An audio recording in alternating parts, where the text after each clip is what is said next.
Beloved, the peace of our Lord Jesus Christ be with you. Today is the fourth Sunday of Lent year C. Today is also referred to as the latter Sunday of Lent, and so that is why you see my dress today is different. And it's because it's a rejoicing Sunday, and it comes from the invitatory antiphon, the entrance antiphon of today. So today we are going to look at the readings and see what the Lord has for us.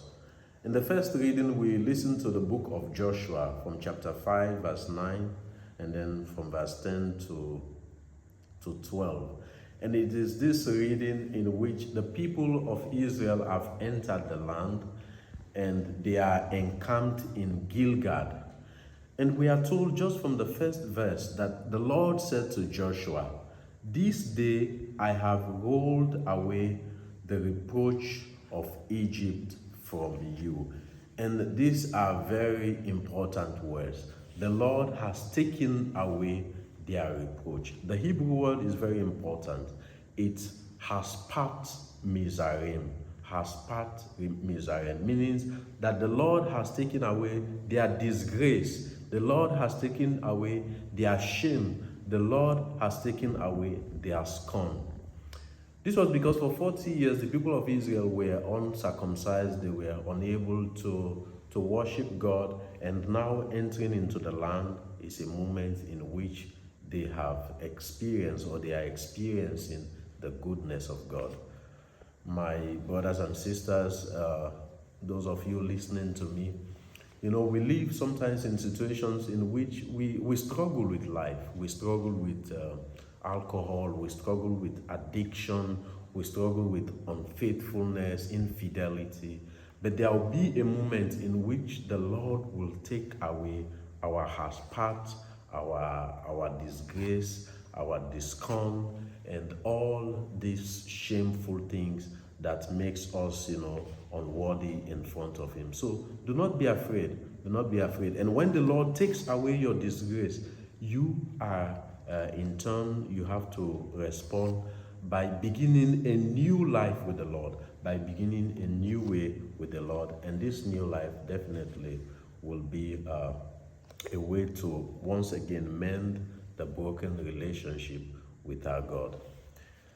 The gospel for today is one of my favorite gospels, and is the gospel from Luke chapter 15, verse 18. It is the gospel of the famous Prodigal Son. Now, it is important to look at the context of the gospel. The context of the gospel is in which the Pharisees, the scribes, are criticizing Jesus because of Jesus welcoming sinners, prostitutes, and dining with them, and tax collectors. So the gospel began by saying that the tax collectors and sinners were drawing near to hear Jesus. And the Pharisees and the scribes murmured, saying, "This man receives sinners and eats with them." It's important for us, for me as a man of God, this first part of the gospel, I can write a whole book on it. Why? Look at the attitude of the scribes and the Pharisees, the so-called righteous, are criticizing Jesus for getting closer to sinners and tax collectors. This is the mission of Jesus. He has come to save them. But now they are criticizing him. In fact, they are saying, this man is drunkard himself. He's a tax collector himself. He's corrupt. He's probably even, having whatever with prostitute. This is how sometimes we look at some of our men and women of God. When we see them interacting, we are quick to judge, to say, "Oh, this priest is like this sister is like this," because I see him or I see her always interacting with this kind of people. I saw a girl in father's car. I saw a lady in father's car. Therefore, no, their project is to save those that are lost. So when you see priests, religious men of God, women of God, interacting with people who they are not supposed to interact. Be very slow in judging, in giving conclusion. In fact, Jesus responded with 3 parables to this accusation: the lost sheep, the lost coin, and the lost son, which is the parable of the prodigal son. So let us look at the parable, and I'm going to look at it from the characters in the parable. First, the younger son. We are told that the younger son came to his father and said, "Father, give my own share of your property. I want to leave the house. I give my own share and let me go." And this younger son is guilty of 2 crimes or 2 counts. First, he's making a request that he is not supposed to be the first to make the request. He is the younger son. So this request should come from the elder son to say, okay, as the eldest, give me my own share. Second, his father is still alive. So he is actually wishing that his father is dead. Because usually you make a request or properties are being shared after the death of the parent, the father. So he's guilty of 2 crimes. And what does the father do? The father gave him the share of his property. What a loving and caring father he gave him. And the gospel told us that this son went into a faraway country and destroyed everything he had in loose life, with harlots, with sinners, in drunkenness. The son leaving the source of life, the father, going away, breaking his relationship with the father, going away, and to live in such a mysterious way of life. Sometimes we are like the younger son. God has given us everything, but we prefer to be outside of the reign of God. We prefer to be outside of the house of God, the protection of God, because we want to live a loose life, a life that is uncontrollable. We see the son after, finishing all his money and whatever. Now he was in want, he was in need, and there was nobody to help him. All the friends that were around him, there was nobody to help him. Young people these days live like that. They are with friends that help them to destroy their future. And when they have destroyed their future, they realize that they have no friends. When they have become drunkard, when they have committed crimes, they realize now that they have no friends. That is a great lesson to learn from the younger son. He was left alone, no more friends. But he came into his senses.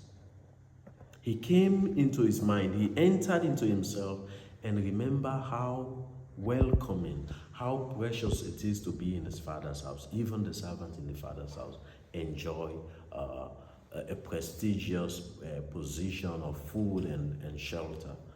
So another lesson we can learn from the first son or the younger son is that when we have problems, the first way, the first attitude, the first approach to solve our problem is by talking to ourselves. Talk to yourself about your problem. Reflect about your problem. And when you are able to reflect about your problem, the solution is actually in you. Sometimes we have problems, we talk about our problems to friends, to this, to family members. That is good, but in most cases, you have to talk to yourself. And the gospel says that he came to his senses and said, I will rise and go to my father. And I will say, Father, I have sinned against you and heaven. That is the first thing. Talk to yourself about your problem if you want to overcome your guilt. The second thing is that there is a need for you to now go to your father and tell your father your problem. Confess your problem to God. Ask him to help you. And when you are able to do it, the loving father will welcome you. Because the parable tells us that there has never been a moment when the father stopped looking for this good-for-nothing son. The father was always longing, waiting for him to come back. That is why when he saw him from afar, he ran and met him. This is a sign that the father has always been looking for us. Maybe you are lost in alcohol. Maybe you are lost in corrupt practices. Maybe you are unfaithful. The father is waiting for you to come back. He's waiting for you. He will not condemn you. And this is what I want us to look at when we speak about the younger son in the gospel. Now, let us look at the elder son. The elder son, when he heard that his younger brother came back and they were throwing party for him, he was angry. He was angry. He refused to enter the house. Again, the elder son is behaving like the younger son. The younger son left his father's house and go to a far country by destroying all the property that was given to him. Now the elder son is refusing to enter into his father's house by breaking a relationship with his father. And listen to the words of the younger son, the elder son. He said,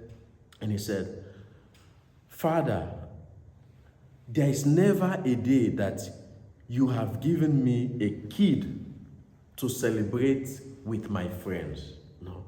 He said, there's never a day. He said, "Behold, these many years I have served you, and I have never disobeyed your commands.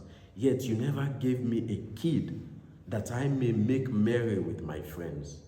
But this son of yours, this son of yours who have devoured your money with harlots, you have killed the fattest cow."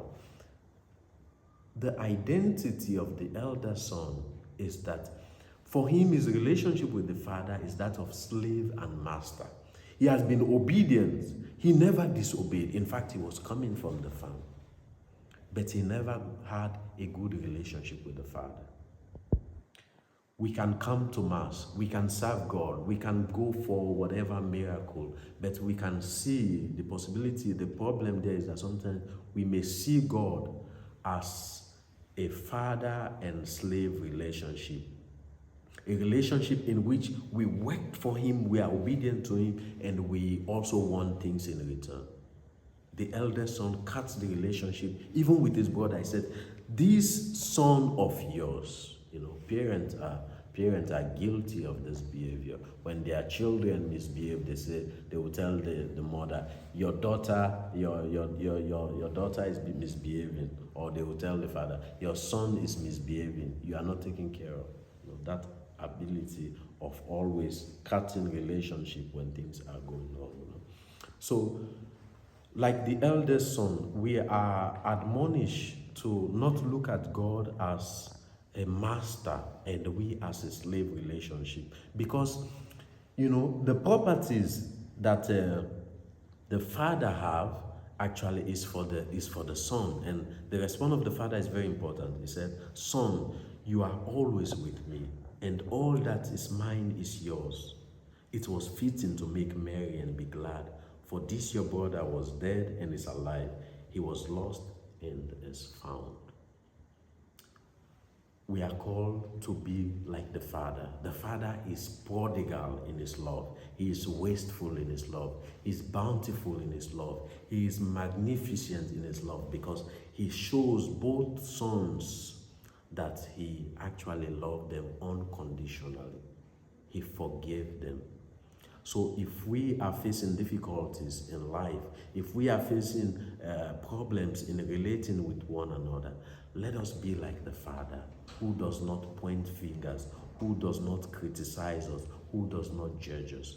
And that is why today the second reading invites us that we are new creation. We are new creation.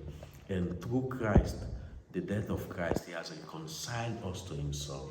So we are called in today's gospel to reconcile with one another, to reconcile with ourselves, and to reconcile with God. And this we can do probably through the sacrament of confession. Through the sacrament of confession, we are able to reconcile once again with God. So let us be like the Father, who is so loving unconditionally.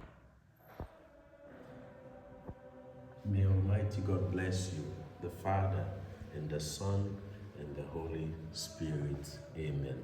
Happy Sunday, and God bless you.